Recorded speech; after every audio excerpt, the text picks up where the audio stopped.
పచ్చని వజ్రాల కాంతి తేజస్సుతో దర్శనమిచ్చే సోమేశ్వరుడు. అవును, మీరు వింటున్నది నిజం. 11-12వ శతాబ్దం మధ్యలో కుందనూరు చోళరాజులు ఈ ఆలయాన్ని నిర్మించారు.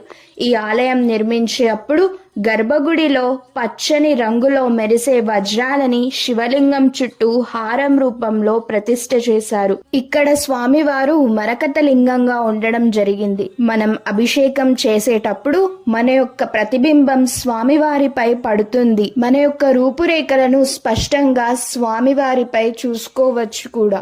పూర్వం ఇక్కడ విద్యుత్ అనేది ఉండేది కాదు.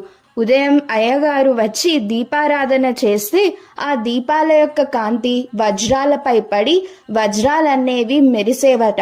ఆ వజ్రాల మెరుపుతో ఈ ఆలయం అంతా దగదగలాడుతూ మెరిసిపోయేదట. అందుకే ఈ ఆలయానికి పచ్చల సోమేశ్వర ఆలయం అన్న పేరు వచ్చింది.